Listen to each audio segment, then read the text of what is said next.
नमस्कार दोस्तों। ब्लडी सत के आज के इस एपिसोड में मैं आप सभी लोगों के सामने श्याम और राम नाम के दो दोस्तों के साथ घटी हुई ऐसी खतरनाक भूतिया घटना की कहानी लेकर आया हूँ, जिस घटना को आज इतने साल बीत गए हैं लेकिन फिर भी उनकी पीढ़ियाँ तक आपस में डिस्कस करती है कि हमारे ख़ानदान में किसी के साथ कुछ ऐसा भी घटा था। तो आइए चलते हैं आज से काफ़ी साल पहले सन 1960 के आसपास और जानते हैं इस खौफनाक घटना को।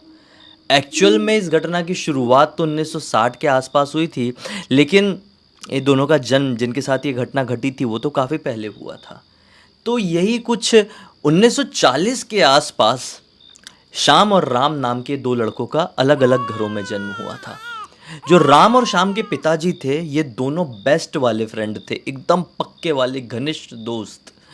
ये दोनों जो राम और श्याम है ना, इनका जो जन्म हुआ था ना वो एक दूसरे से ज़्यादा दूरी पर भी नहीं हुआ था। मतलब टाइम की बात कर रहा हूँ मैं। पहले राम का हुआ और 1.5 महीने बाद श्याम का जन्म हो गया। तो दोनों ने क्या डिसाइड किया कि हम अपने अपने बच्चों का नाम मिलता जुलता रखेंगे। तो राम के पिताजी ने बोल दिए कि मेरे बेटे का नाम राम रहेगा और श्याम के पिताजी ने बोल दिए मेरे बेटे का नाम श्याम रहेगा। ऐसा हो गया भाई। अब जैसे ये दोनों के पिताजियों में एकदम घनिष्ठ मित्रता थी, उसी प्रकार से घनिष्ठ मित्रता राम और श्याम में भी हुई। साथ में ही उठते बैठते, खाते पीते, कहीं पे भी जाते, कुछ भी करते। मतलब ऐसा था कि भाई क्या होते हो यार, ऐसे वाले ये दोस्त थे, पक्के वाले।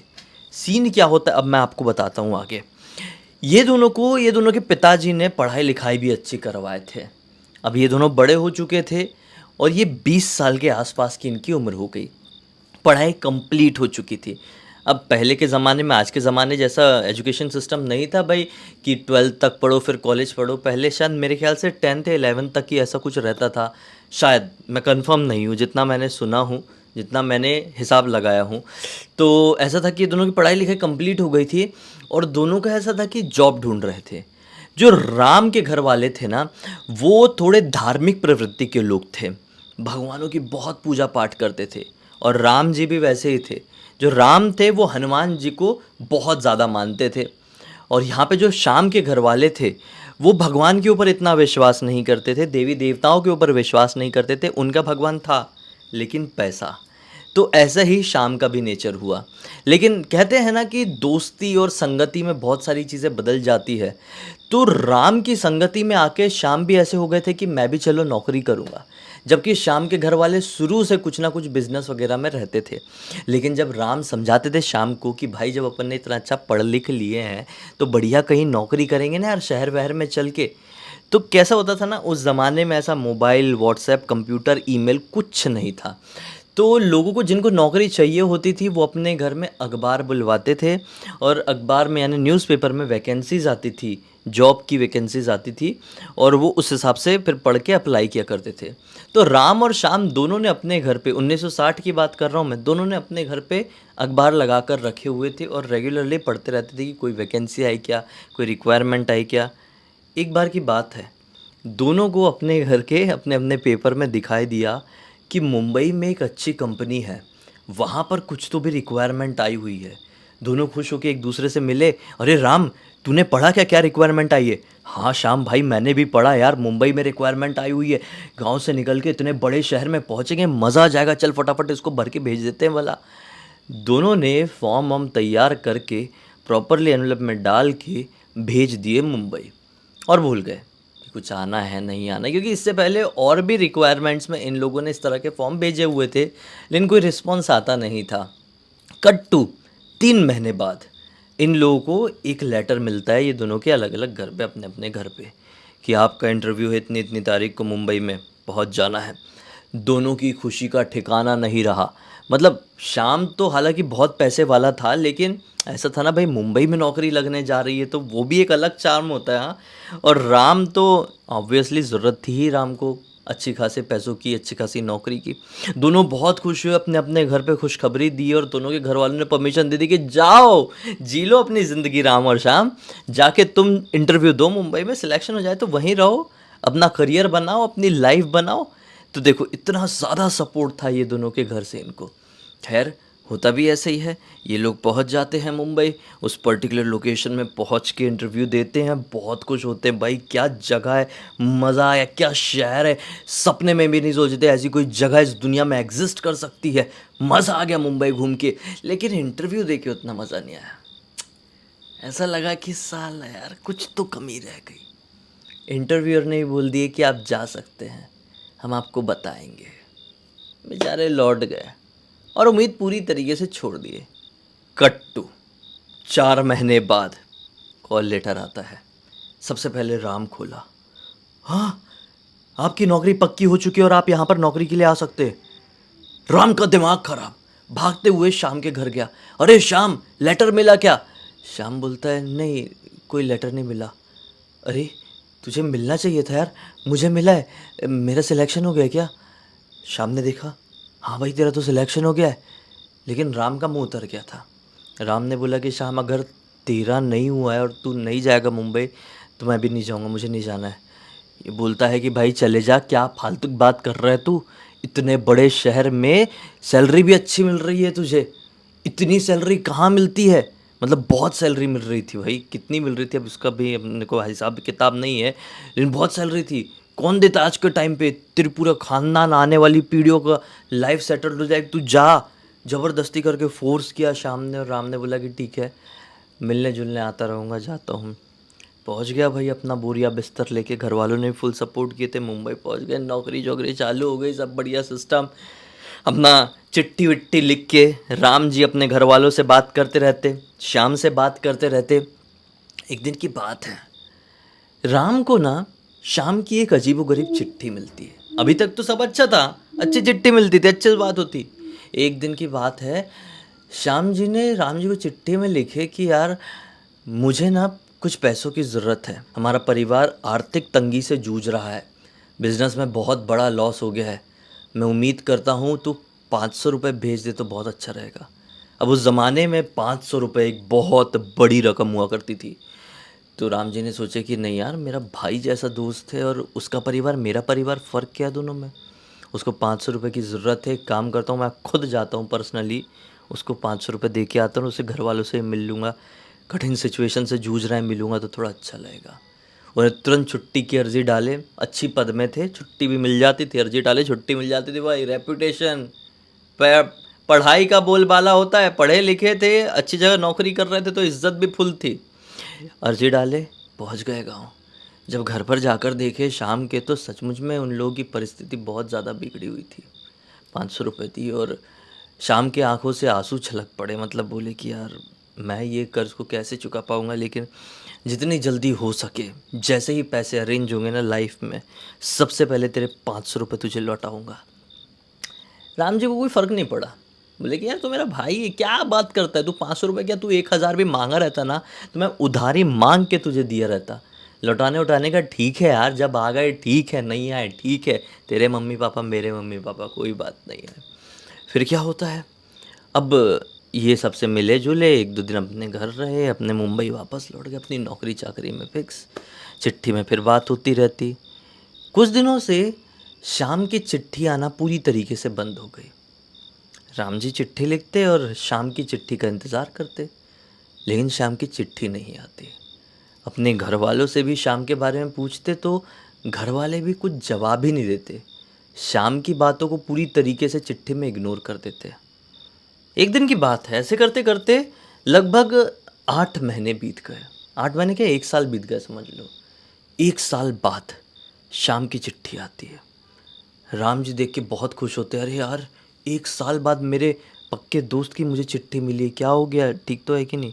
चिट्ठी खोले और उसमें लिखा हुआ था, राम तो जितनी जल्दी हो सके तू गांव में मुझसे मिलने के लिए आ जा, तेरा कर्जा चुकाना है, पता नहीं फिर मैं तुझे मिल पाऊँ या नहीं। इनको ये चिट्ठी देख के थोड़ी घबराहट हुई, जितनी जल्दी हो जाए तू अपना कर्जा वापस लेने के लिए आ जा, पता नहीं मैं तुझसे वापस मिल पाऊँ या नहीं। ये वाली जो लास्ट वाली लाइन थी, इसी कारण राम जी के हाथ थोड़े कांपने लगे कि क्या हो गया शाम को, चिट्ठी में ऐसा क्यों लिखा हुआ है। फटाफट उन्होंने फिर से छुट्टी की अर्जी डाले और अपने गांव पहुंचने लगे।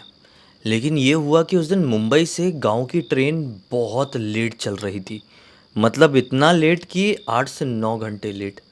ये बैठे हैं, इंतज़ार कर रहे हैं दोपहर की ट्रेन रात में आई। ये रात में निकले और गांव पहुंचने में लगभग 22 घंटे का समय लगता। ये 22 घंटे बाद पहुंच पाए। 22 घंटे बाद जब वो पहुंचे हैं तो उस समय भी आधी रात का वक्त था। लगभग रात के 1 बज रहे थे। वो रेलवे स्टेशन में उतरे और अपना बैग संभालते हुए अपने घर की तरफ बढ़ने लगे। स्टेशन से थोड़ी आगे की तरफ गए ही हैं कि जंगल साइड से अंधेरे से उनको आवाज़ आई, अरे राम, राम। इनके पैर वहीं पर थम गए क्योंकि ये आवाज़ किसी और की नहीं बल्कि उनके दोस्त श्याम की ही थी। वो इधर उधर देखने लगे, श्याम कहाँ है तू? वो अंधेरे से निकल के आया, ये हूँ मैं। बोले कि भाई तू ये यहाँ पे जंगल में कर क्या रहा है, इतनी रात गए? तो श्याम बोलते हैं कि मुझे मालूम था राम तू ज़रूर आएगा। मेरा खत पढ़ के तुझसे रहा नहीं जाएगा और तू मुझसे मिलने के लिए ज़रूर आएगा, इसलिए मैं स्टेशन तुझे लेने के लिए आ गया था। तेरी ट्रेन भी कितनी लेट हो गई ना। चल कोई बात नहीं, घर की तरफ चलते हैं। इन्हें बोले कि वाह यार तू हद करता है, मतलब तू सोया भी नहीं मेरे चक्कर में। रात के 1 डेढ़ बज गए हैं, सो गया होता सुबह मिल लिए होते। बोलते नहीं नहीं भाई, मुझे बहुत चिंता हो रही थी। मुझे मेरे मन को कभी शांति नहीं मिलती। मैं तेरे पैसे जो रख के बैठा हूँ ना। तो राम बोलते हैं कि भाई हाँ पैसे रख के बैठा हुआ है, कोई बात नहीं, मैंने तुझे बोला भी था ना। तो अब इतना उसको मैटर को क्यों उठा रहा है? 500 रुपये ही है, कहीं मेरी पूरी ज़मीन जायदाद तूने नहीं ले लिया है? बोलते नहीं नहीं नहीं, फालतू बातें नहीं। जेब से निकाला श्याम ने 500 रुपये और राम जी को पकड़ा है। राम जी ने बोले सुबह दे दिया होता यार। श्याम जी बोलते हैं कि नहीं, मेरे को चैन नहीं मिलता। अब तुझे दे दिया हूँ, सुकून मिल गया है। अब चाहे तो सुबह कर मिल लेना। तो अपने घर चल, मैं अपने घर जाता हूँ। राम जी ने बोले ठीक है चल, सो जा, अब टेंशन मत ले, अब तो चुका दी ना तूने अपना कर्जा।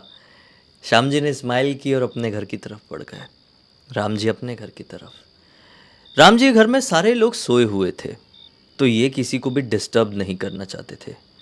इनके घर में ना पीछे की तरफ से एक रास्ता था जो दरवाजे का छोटा सा खंड, पुराने ज़माने के घर थोड़े अलग टाइप के बनते थे, तो दरवाजे के पास ना छोटा सा ऐसा गैप था गोल सा, वहाँ पे घुसने का रास्ता था। तो ये उस गोल वाले ऐसे सर्कल से अपने घर के अंदर घुस गए और बढ़िया अपनी खटिया बिछा के उसमें सोने लगे। घर के मम्मी पापा लोग इनके सो चुके थे। सुबह का वक्त हुआ, सुबह जागे, मम्मी पापा दोनों घर पे नहीं थे। इनको बड़ी हैरानी हुई, यार मैं मुंबई से आया हुआ हूँ, मम्मी पापा ने तो देख ही ली होंगे कि मैं सो रहा हूँ घर पे, तो ऐसे कैसे निकल लिए उठते से ही? मुझे उठा के मुझसे बातचीत भी नहीं किए, ये उठे हैं और ऐसे घर के बाहर निकले ही है कि मम्मी पापा किधर गए, एक बार बाहर तो नहीं बैठे देखता हूँ। कि अचानक से इनको शाम के घर तरफ थोड़ी भीड़ नज़र आई। ज़्यादा दूर घर नहीं था, इनके घर से शाम का घर दिखता था और इनके मम्मी पापा भी उस भीड़ के बीच में ही खड़े थे। ये घबरा गए कि शाम के घर पे क्या हो गया। फटाफट अपनी चप्पल डाले और शाम के घर तरफ गए। जैसे ही वहाँ पर पहुँचे, भीड़ के बीच में क्या देखे हैं कि श्याम अपनी चारपाई में मृत अवस्था में पड़ा हुआ है और साइड में उसकी अर्थी तैयार हो रही है। वो देख के वहीं पर जम गए कि मैंने क्या देख लिया। इनको कुछ समझ में नहीं आ रहा है। सबको देख रहे हैं, जोर जोर से रो रहे हैं। इनकी मम्मी पापा की आंखों में भी आंसू है। शाम के मम्मी पापा की तो रो रो के हालत खराब है।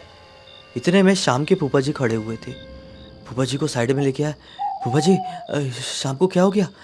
आप ये लोग क्या कर रहे हैं? सब लोग, मेरे को कुछ समझ में नहीं आ रहा है। मेरे से तो रात में ही मिला था ना, 500 रुपये दिया है। जेब से निकाल के दिखाते हैं। फूफा जी बोलते हैं कि बेटा रख ले, मैं समझ सकता हूँ श्याम तेरे लिए एक सगे भाई से कम कुछ नहीं था, लेकिन इसकी मृत्यु तो कल शाम को ही हो चुकी है। जैसे ही राम जी ने ये बात सुने, उनके पैरों तले जमीन निकल गई। जब श्याम की मृत्यु पिछली शाम को ही हो चुकी थी, तो रात में श्याम राम से मिला कैसे? श्याम ने राम को 500 रुपए कैसे वापस किए? फूफा जी, अपने भतीजे की मृत्यु के ऊपर झूठ बात नहीं बोलेंगे। इनका दिमाग काम करना बंद कर दिया 10 सेकंड के लिए। लेकिन जब चारों तरफ से रोने की आवाज आई तो ये रियलाइज किया, अरे मेरा दोस्त चले गया। जाके पकड़ के फूट फूट कर रोए हैं अपने दोस्त के लिए, फूट फूट कर। आखिरकार फिर इन्होंने ही पूरी अर्थी वगैरह का इंतज़ाम करे, अंतिम संस्कार के लिए गए। जब अंतिम संस्कार भी हो रहा था ना, शाम की अर्थी को अग्नि दी जा रही थी, तो एक झलक दिखे थे श्याम मुस्कुराते हुए। जो मुस्कुराहट भरा चेहरा राम अपनी जिंदगी भर तक नहीं भूल पाए। आज राम जी इस दुनिया में नहीं है, राम जी की मृत्यु हो गई, लेकिन इस कहानी के बारे में राम जी ने अपने बेटे को बताया, उनके बेटे ने अपने बेटे को। राम जी के पोते के दोस्त हैं प्रसाद ने मुझे ये कहानी इंस्टाग्राम पर लिख कर भेजे। बोले कि सर देखिए, हमारे गांव में हमारे दोस्त के दादाजी के साथ कुछ ऐसी घटना भी हुई थी, आप सभी को सुनाइए कि कई बार दोस्ती में कितनी ताकत होती है। डराता तो रोज़ हूँ, लेकिन आज एक हैरान कर देने वाली कहानी लेकर आया, एक सीख देने वाली कहानी लेकर आया। इसी बात पे अब तक इस वीडियो को देखे हैं तो लाइक ज़रूर कर देना, चैनल को सब्सक्राइब करके बेल आइकन दबा के ऑल के ऑप्शन में क्लिक करना, क्योंकि इसी तरह के हैरान कर देने वाले खौफनाक वीडियोस डेली आप लोग के सामने लेके आता रहता हूँ। इंस्टाग्राम की लिंक इस वीडियो के डिस्क्रिप्शन बॉक्स में मिल जाएगी, क्लिक करके डायरेक्टली वहाँ पर पहुँच जाना। और इसी तरह की कोई भी कहानी, टॉपिक या जानकारी आप लोग के पास भी है तो लिख भेजना, हो सकता है मेरा अगला वीडियो कल आपके हिसाब से ही बन रहा हो। तो चलिए कल फिर से मिलता हूँ, तब तक के लिए बहुत बहुत धन्यवाद। आपका दिन शुभ हो।